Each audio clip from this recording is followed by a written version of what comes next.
ಇವತ್ತಿನ ಮೊದಲನೇ ಪ್ರಶ್ನೆ, ಯಾವ ನದಿ ಭಾರತವನ್ನು 2 ಭಾಗಗಳಾಗಿ ವಿಂಗಡಿಸುತ್ತದೆ? ಕಾವೇರಿ ನದಿ, ತುಂಗಭದ್ರಾ ನದಿ, ಯಮುನಾ ನದಿ, ನರ್ಮದಾ ನದಿ.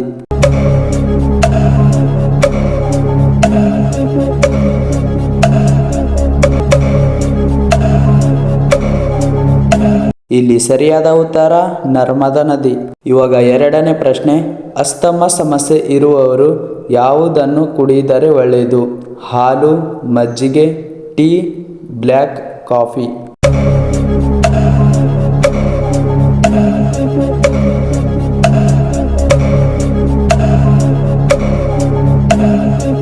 ಇಲ್ಲಿ ಸರಿಯಾದ ಉತ್ತರ ಬ್ಲ್ಯಾಕ್ ಕಾಫಿ.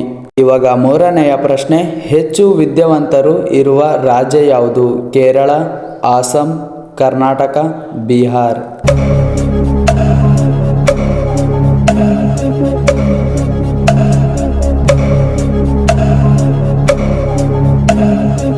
ಇಲ್ಲಿ ಸರಿಯಾದ ಉತ್ತರ ಕೇರಳ. ಇವಾಗ ನಾಲ್ಕನೆಯ ಪ್ರಶ್ನೆ, ರೊಟ್ಟಿಯನ್ನು ತಿನ್ನುವುದರಿಂದ ಯಾವ ರೋಗ ವಾಸಿಯಾಗುತ್ತದೆ? ಸಕ್ಕರೆ ಕಾಯಿಲೆ, ಮೂಲವ್ಯಾಧಿ, BP ಕಡಿಮೆ, ಕ್ಯಾನ್ಸರ್.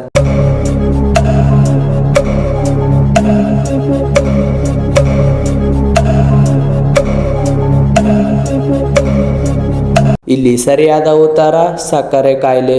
ಇವಾಗ ಐದನೆಯ ಪ್ರಶ್ನೆ, ದ.ರಾ ಬೇಂದ್ರೆ ಅವರ ಕಾವ್ಯ ನಾಮ ಯಾವುದು? ಅಂಬಿಕತನಯ ದತ್ತ, DVG, ಶ್ರೀನಿವಾಸ್, ವಿನಾಯಕ.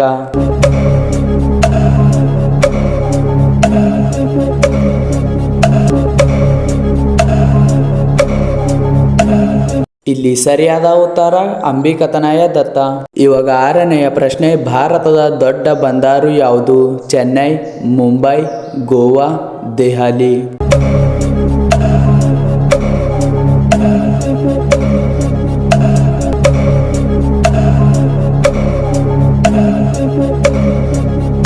ಇಲ್ಲಿ ಸರಿಯಾದ ಉತ್ತರ ಮುಂಬೈ. ಏಳನೇ ಪ್ರಶ್ನೆ, ಕೈಗೆ ಕಪ್ಪು ದಾರ ಕಟ್ಟುವುದರಿಂದ ಏನು ಉಪಯೋಗ?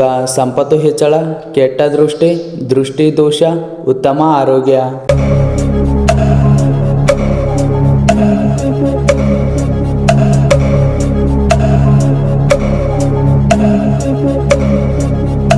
ಇಲ್ಲಿ ಸರಿಯಾದ ಉತ್ತರಗಳು ಆಪ್ಷನ್ ಬಿ ಮತ್ತು ಆಪ್ಷನ್ ಸಿ. ಇವಾಗ ಎಂಟನೆಯ ಪ್ರಶ್ನೆ, ಭಾರತದ ರಾಷ್ಟ್ರೀಯ ಸಿಹಿ ತಿಂಡಿ ಯಾವುದು? ಬಾದುಷಾ, ಜಿಲೇಬಿ, ರಸಗುಲ್ಲ, ಮೈಸೂರು ಪಾಕ್.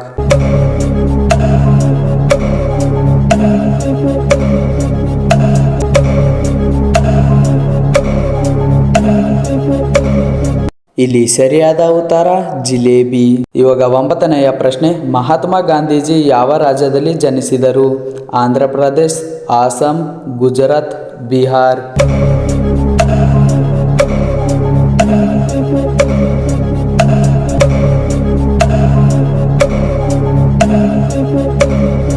ಇಲ್ಲಿ ಸರಿಯಾದ ಉತ್ತರ ಗುಜರಾತ್. ಇವಾಗ ಹತ್ತನೆಯ ಪ್ರಶ್ನೆ, ಪ್ರತಿದಿನ ಗೋಡಂಬಿ ತಿಂದರೆ ದೇಹದಲ್ಲಿ ಯಾವುದು ಹೆಚ್ಚಾಗುತ್ತದೆ? ಲೈಂಗಿಕ ಆಸಕ್ತಿ, ಮೂಳೆಗಳ ಬಲ, ಸಂಭೋಗ ಶಕ್ತಿ, ದೃಷ್ಟಿ ಶಕ್ತಿ.